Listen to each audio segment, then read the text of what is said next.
सीखने से घबराएं नहीं, क्योंकि यह संघर्ष ही नहीं अपितु भक्ति है। अगर जाननी है मंजिल की दूरी, तो पहले यह जान लें कि आपके तर्क में कितनी शक्ति है। नमस्कार, मैं रमन सारन, डायरेक्टर लक्ष्य कोचिंग क्लासेस। आप पढ़ेंगे मेरे साथ तर्क शक्ति।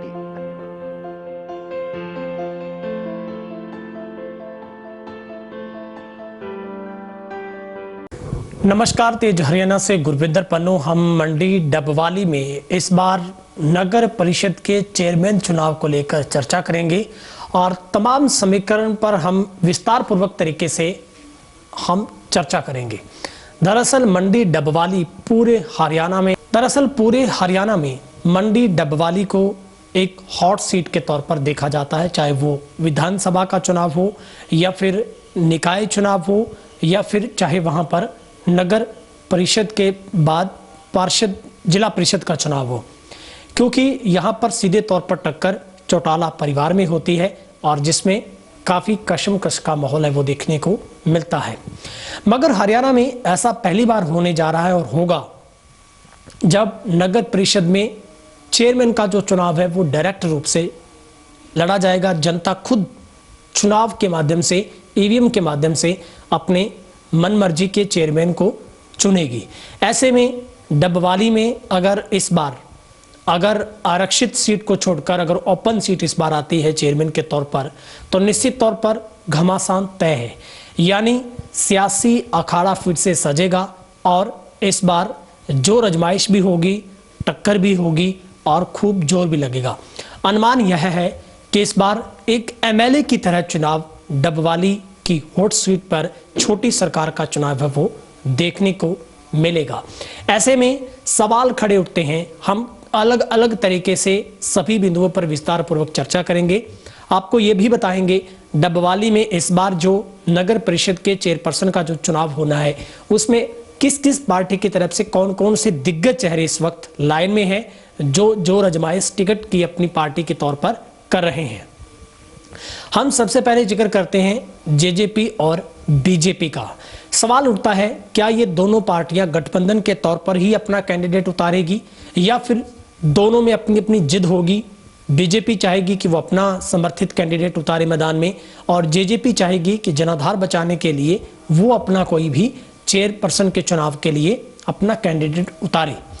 लेकिन ये वक्त तय करेगा कि दोनों पार्टियां हरियाणा में उसी गठबंधन के तौर पर चुनाव लड़ेगी या फिर ये निकाय चुनाव है जो नगर परिषद का चुनाव है उसमें कुछ नया बनता है। अब हम चलते हैं कांग्रेस पर। कांग्रेस पार्टी निश्चित तौर पर अपने सिंबल पर चुनाव लड़ेगी और तीसरे हम चलते हैं आईएनएलडी की तरफ। डबवाली में आईएनएलडी का रुतबा भी पहले के मुकाबले थोड़ा इसका जनाधार बढ़ा है। सबसे बड़ी वजह अभय चौटाला के किसान आंदोलन में कूदने की है, जो कि उन्होंने अपना इलाहाबाद विधानसभा सीट से इस्तीफा दिया है। अब हम बिंदुओं पर चलते हैं जिसके आधार पर हम कह सकते हैं कि किस पार्टी को किस आधार पर फायदा पहुंचेगा और किस आधार पर उन्हें खामियाजा भुगतना पड़ेगा। अब हम बीजेपी जेजेपी पर फोकस करते हैं। यहां पर पेच फंसेगा, क्योंकि समर्थित अगर प्रत्याशी आता है तो उसमें सबसे बड़ा अगर माइनस पॉइंट को देखा जाता है तो वो फूट नजर आती है, क्योंकि विधानसभा के चुनाव में भी कुछ ऐसा ही हुआ था जब आदित्य चौटाला को अपनों ने ही घात लगाई थी, उन्हें नुकसान झेलना पड़ा था। जो शहरी जो नेता थे वो बीजेपी को उस तरीके से लीड नहीं कर पाए जिस तरीके से बीजेपी के सीधे सीएम खट्टर के तौर पर आदित्य चौटाला को टिकट मिला था और उनको जिस तरीके के शहर से समर्थन की उम्मीद थी वो उनको नहीं मिल पाया। इसकी वजह थी कि कांग्रेस को अपार तरीके से एक बम्पर तरीके से वोटिंग है वो पूरे शहर से मिली थी। अब ऐसे में विचारधारा पर भी सबसे बड़ा पॉइंट उठता है, क्योंकि विचारधारा दोनों पार्टियों की अलग अलग है। एक पार्टी अपने आप को किसान हितैषी कहती है, दूसरी पार्टी किसानी होने का दमखम भरती है। ऐसे में कुछ भी कहने की जरूरत नहीं है जिस तरीके के हालात किसान आंदोलन को लेकर बन रहे हैं। सबसे बड़ी वजह जो मैंने पहली बताई, विधानसभा में जिस तरीके से चुनाव में फूट नजर आई थी वो कहीं ना कहीं जरूर आड़े आएगी। अब सबसे बड़ा नुकसान बीजेपी को यह है कि शहर में बीजेपी का कोई भी अपना वोट बैंक नहीं है, जो कि हमने चुनावों में देखा, जिस तरीके से विधानसभा के चुनाव में देखा था कि उस पर सब कुछ स्पष्ट था। दूसरी बात है, शहर की छोटी सरकार में बीजेपी के पास सिर्फ 2 ही पार्षद हैं जो उनके खुद जीते हुए हैं। तो हम जिक्र कर रहे थे कि बीजेपी को कहां पर सबसे बड़ा नुकसान झेलना पड़ सकता है इस बार के डबवाली के नगर परिषद के चेयरपर्सन के चुनाव में। दरअसल किसान आंदोलन की वजह से विरोध का डर जरूर रहेगा, मगर शहरी वोट बैंक पर अगर हम आकलन करके देखें तो उतना बड़ा असर किसान आंदोलन का शहरी स्तर पर शायद देखने को नहीं मिलेगा।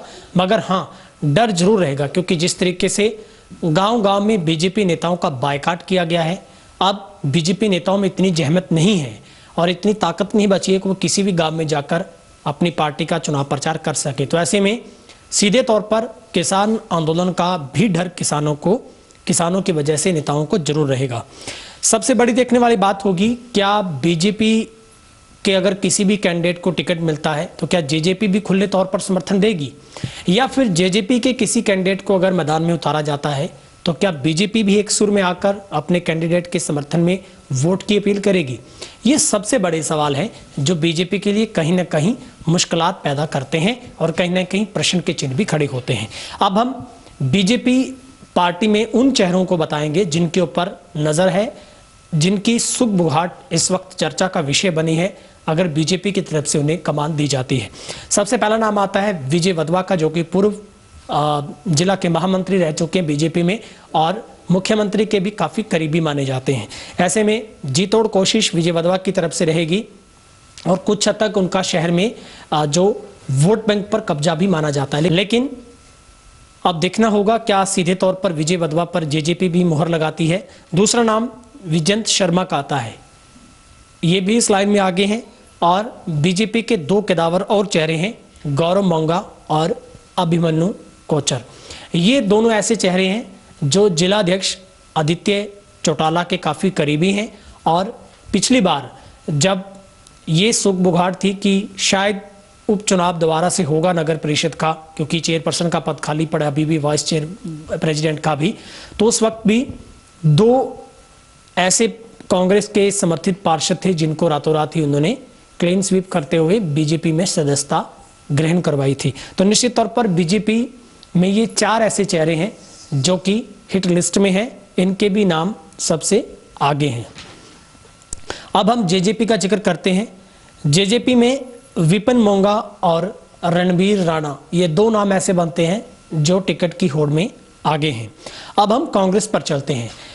सबसे पहले कांग्रेस के चेहरों की बात करते हैं, उसके बाद हम बात करेंगे उन बिंदुओं पर जिसके आधार पर दिखा जा सकता है कि इस बार कांग्रेस क्या वाकई में ही चेयरपर्सन का चुनाव जीत पाएगी। सबसे पहला नाम आता है विनोद बंसल का। बेहद स्ट्रॉन्ग कैंडिडेट कांग्रेस की तरफ से कहे जा सकते हैं, क्योंकि 2 बार का चुनाव वो अपने वार्ड से जीत चुके हैं और नगर परिषद के कार्यों में भी तकनीकी रूप पर भी उनके पास बेहद गहरा ज्ञान है और लगभग हर एजेंडे पर वो क्लियर होते हैं और प्रमुखता के साथ डबवाली की तमाम मांगों को उठाते हैं और कांग्रेस में भी बेहद दिग्गज के तौर पर उन्होंने अपनी पहचान है वो स्थापित की है। दूसरा नाम आता है रविंदर बिंदु का, जो कि वार्ड नंबर 20 के पार्षद हैं और वो भी कांग्रेस के किसी भी नेता के तौर पर अच्छी एक शहरी कमान के तौर पर अच्छी पहचान रखते हैं और उनका रुतबा भी अपने वार्ड के हिसाब से बहुत अच्छा है। तो ये 2 ऐसे स्ट्रॉन्ग चेहरे कांग्रेस की तरफ से माने जा सकते हैं जिनके ऊपर पार्टी पत्ते खोल सकती है, लेकिन फाइनल जो फैसला है वो हाईकमांड की तरफ से ही किया जाएगा। तो कुल मिलाकर 2 ऐसे ये चेहरे हैं जो बेहद स्ट्रॉन्ग पोजीशन में माने जा सकते हैं। अगर हाईकमान खुले दिल से और आंख बंद करके भी इन चेहरों पर फैसला लेती है तो मेरा अनुभव कहता है कि निश्चित तौर पर जो मुकाबला है वो काफ़ी कड़ा हो सकता है और लगभग काफ़ी नज़दीकी मामला रह सकता है। तीसरे चेहरे पर अगर हम नज़र दौड़ाकर देखें उसके बाद के चेहरे हैं तो उनमें युद्धवीर सिंह रंगीला का नाम आता है, गुरदीप कामरा का नाम आता है, अमन भारद्वाज है, संजय मिड्ढा है और पवन गर्ग है। लेकिन ये चेहरे अभी इस लिस्ट में काफ़ी पीछे हैं। हाँ, नाम उनका जरूर हो सकता है, पार्टी उनके ऊपर कुछ क्षणों के लिए विचार कर सकती है, उन चेहरों पर विश्वास आजमाया जा सकता है, किसी नए चेहरे को लाया जा सकता है। लेकिन अगर इसके अलावा कांग्रेस किसी नए चेहरे को मैदान में उतारती है तो कांग्रेस के लिए काफ़ी मुश्किलात भरे हालात हो सकते हैं, उनके लिए पल ऐसे मुश्किल हो सकते हैं जिसमें सीधे तौर पर फायदा है वो आईएनएलडी को जाएगा। तो ऐसे में कांग्रेस नहीं चाहती किसी भी तरीके से उस पाले में पैर रखना जिससे कांग्रेस को खामियाजा भुगतना पड़े। लेकिन फिलहाल की स्थिति किसान आंदोलन की वजह से कांग्रेस के बिल्कुल पक्ष में है और काफी नजदीकी मामला रह सकता है। सबसे बड़ा प्लस पॉइंट है एमएलए का जीत, जो कि अमित सिहाग लगातार शहर की जनता के बीच में है और तमाम डबवाली के विकास कार्यों को लेकर उनकी अच्छी पैठ है जनता के बीच में। लगातार वो हर कार्य को अच्छे तरीके से फॉलो अप करते हैं, जनता के बीच में रहते हैं। ये कांग्रेस के लिए फिलहाल वर्तमान का अच्छा स्टेप है, वो कहा जा सकता है। दूसरी बात है, कांग्रेस लगातार पिछले चुनाव में भी लगभग अगर हम देखें तो 2 बार चेयरमैन का जो पद है वो कांग्रेस के हाथ में आ चुका है। लेकिन दूसरा दुर्भाग्य कांग्रेस के लिए ये भी है कि हर बार कांग्रेस के चेयरपर्सन को अविश्वास प्रस्ताव का ही सामना करना पड़ता है और वो भी कांग्रेस के अंदर से ही भितरघात होता है। तो ये एक बड़ा ड्रॉबैक हो सकता है। तीसरा सबसे बड़ा फायदा कांग्रेस को वरिष्ठ कद्दावर नेता डॉक्टर केवी सिंह के तौर पर हो सकता है, क्योंकि डॉक्टर केवी सिंह की न सिर्फ विधानसभा डबवाली के ग्रामीण तबके में अच्छी रीच है, उससे कहीं ज्यादा उनकी शहर में भी बहुत अच्छी पैठ है। तो ऐसे में कांग्रेस के लिए दमदार ये दोनों चेहरे, विधायक और कांग्रेस के पूर्व रहे ओएसडी डॉक्टर केवी सिंह, ये दोनों ऐसे चेहरे हैं जो किसी पर भी भारी पड़ सकते हैं। अब हम ताकत के तौर पर देखते हैं वोट बैंक। वोट बैंक के तौर पर कांग्रेस की शहरी इस परिदृश्य में अगर देखें तो अच्छी कमांड है। तीसरा, किसान आंदोलन पर हम जिक्र करते हैं। जिस तरीके से किसान आंदोलन में बीजेपी और जेजेपी के नेता मुंह दिखाने तक लायक नहीं है, ऐसे में आईएनएलडी के एकमात्र विधायक अभय सिंह चौटाला के इस्तीफे के बाद आईएनएलडी काफी बूस्टअप कर चुकी है। और अगर हम किसी पार्टी को कहें कि बैकअप किसी पार्टी का नहीं बचा या फिर फ्रंट फुट की बजाय बैक फुट पर चली गई, तो वो है बीजेपी जेजेपी, जिसको विरोध का सामना करना पड़ा है। लेकिन फ्रंट फुट पर आने का काम है वो कांग्रेस ने इस किसान आंदोलन में अपना समर्थन देकर जरूर किया है। ऐसे में एमएलए का लोगों के बीच में रहना, शहरी समस्याओं पर फोकस रखना और अपना आधार मजबूत करना, वोट बैंक में भी लगातार अपना हाथ बनाए रखना और विधानसभा में जिस तरीके से एक रिकॉर्ड तोड़ बम्पर वोटिंग के साथ जीत जो विधायक अमित सिहाग ने दर्ज की थी, निश्चित तौर पर उसका सहरा वो कांग्रेस को जरूर प्रफुल्लित होगा। और सबसे बड़ा जो एक प्लस पॉइंट कांग्रेस के लिए रहेगा वो बीजेपी की फूट रहेगी, क्योंकि जिस तरीके से जग जाहिर है डबवाली में बीजेपी की फूट है वो हमने काफी स्तर पर देखी है। कई बार बीजेपी के उच्च नेताओं को, काफी बड़े नेताओं को भी एक मंच पर लाने की कोशिश करनी पड़ी थी बीजेपी को, लेकिन वो नहीं हो पाई।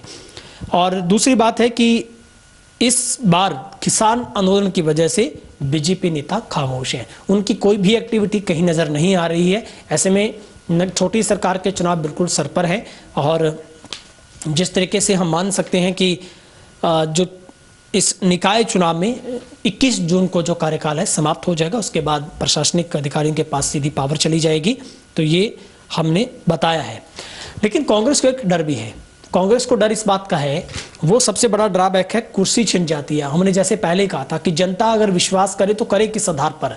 जब भी कांग्रेस ने दावा ठोका है, अपने छोटी सरकार में जीत दर्ज की है, अपने तमाम कैंडिडेट के साथ, अपने तमाम पार्षदों के साथ, चेयरमैन की कुर्सी पर भी उन्होंने अपना दावा फिट किया है। लेकिन उसके कुछ समय बाद ही ठीक ठाक सरकार चलती है छोटी, लेकिन उसके बाद अविश्वास प्रस्ताव आता है, तो निश्चित तौर पर जो वायदे टूट जाते हैं, जनता किस पर भरोसा करे, और इन बिंदुओं पर कांग्रेस को निश्चित तौर पर विचार है वो करना होगा।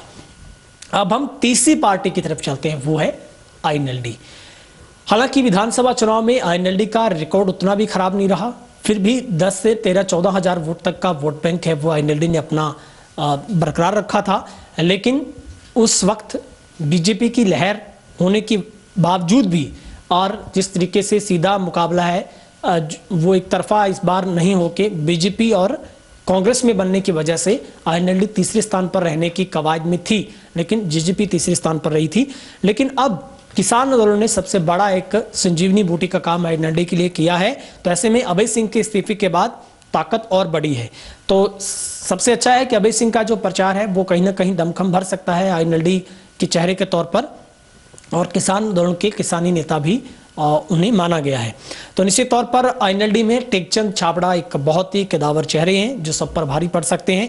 एकमात्र चेहरा जो अब तक का हमारे इस अवलोकन में सामने आ पाया है तो वो एकमात्र चेहरा है जिनके ऊपर निगाहें हैं वो रखी जा सकती है। निश्चित तौर पर 4 बार का खिताब आईएनएलडी ने इस चेयरमैन के चुनाव पर जीता है, जिनमें आप 2001, 2004 की बात करें, 2008 की बात करें तो ये चुनाव है जहां पर आईएनएलडी का दबदबा रहा है। तो निश्चित तौर पर टेकचंद छाबड़ा की पैठ अगर हम बात करें तो बहुत अच्छी रीच उनके शहर के अंदर है, ये बात माननी पड़ेगी, क्योंकि बाप बेटे की जोड़ी चुनाव जीतती है हर बार।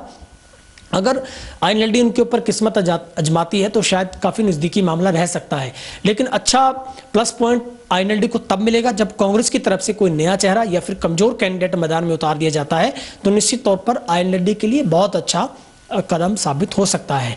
अब हम निर्दलीय चेहरों के ऊपर भी ध्यान रखते हैं। निर्दलीय चेहरों में अगर बात करें तो पवन उदानिया का नाम सामने आता है जो ताल ठोक सकते हैं, और इसके अलावा समाज सेवी भी इस दौर में आगे आ सकते हैं, क्योंकि काफ़ी सामाजिक संस्थाएं हैं। अगर उनके चेहरे भी किसी न किसी तरीके से जनता के बीच में आते हैं और जनता के काफ़ी लोकप्रिय चेहरे हैं वो, तो उनके ऊपर भी दांव खेल सकती है कोई भी पार्टी, जिनमें संजीव शाद का नाम सबसे आगे आता है और समाज सेवी के तौर पर राजेश जैन का नाम भी आता है। तो ये 2 ऐसे चेहरे अगर किसी पार्टी के हिसाब से या फिर डायरेक्ट तौर पर जनता भी उन्हें चुनती है तो निश्चित तौर पर ये भी टेकल कर सकते हैं, अपने तरीके से खड़े हो सकते हैं। तो ये हमने पूरा आपको डबवाली की चेयरपर्सन के चुनाव को लेकर तमाम जो उतार चढ़ाव जो बनते नजर आ रहे थे वो बताए हैं। ये सारे समीकरण अगर ओपन सीट आती है तब के हमने बताए हैं, अगर रिजर्व आ जाती है और वो महिला आ जाती है तो समीकरण बदल जाएंगे। उसके लिए फिर दोबारा से हमें ऑब्जर्वेशन करनी होगी, दोबारा से पैमाना तय करना होगा, दोबारा से सब कुछ देखना होगा।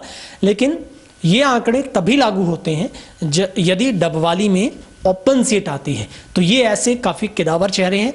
निचोड़ यही होता है सीधे तौर पर, इस बार का जो मुकाबला है वो कांग्रेस और आईएनएलडी के बीच ही रहने वाला है, ये बात साफ है। लेकिन निर्भर करेगा बीजेपी और जेजेपी के गठबंधन पर। अगर बीजेपी और जेजेपी सबसे पहले एक टेबल पर बैठकर अपने मनमुटाव दूर करती है तो निश्चित तौर पर कहीं ना कहीं बात बन सकती है, क्योंकि पूरी कमान आदित्य चौटाला के हाथ में, वो जिलाध्यक्ष है सिरसा के, उन्होंने पूरे 5 विधानसभाओं को देखना है और डबवाली उनका सबसे प्रायोरिटी पे रहेगा, क्योंकि वो खुद का अपना उनका गृह क्षेत्र है जहां से उन्होंने चुनाव लड़ा और खासे अच्छे वोट उन्होंने हासिल किए थे।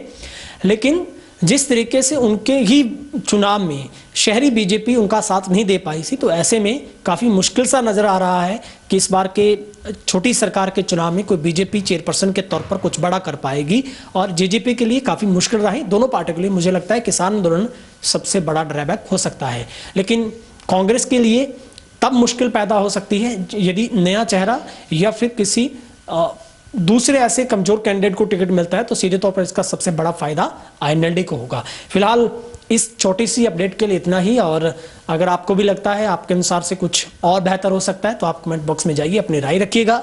डबवाली की हॉट सीट पर हमारी लगातार नजर रहेगी और डबवाली के छोटी सरकार के चुनाव में हम पल पल की कवरेज आपको दिखाएंगे, सही, ऑथेंटिक और हर पैमाने पर, हर तरीके से, हर कसौटी पर खरी उतरते हुए हम कोशिश करेंगे उसे किसी पैमाने पर रखा जाए। हम किस सैंपल के आधार पर रखेंगे वो भी आपको बताएंगे, लेकिन हर अपडेट के लिए आप अब मंडी डबवाली के अपने अपने चैनल तेज हरियाणा को सब्सक्राइब कर लें, मित्रों दोस्तों के साथ शेयर भी जरूर करें। फिलहाल इस अपडेट में इतना ही, आप बने रहिए तेज हरियाणा के साथ।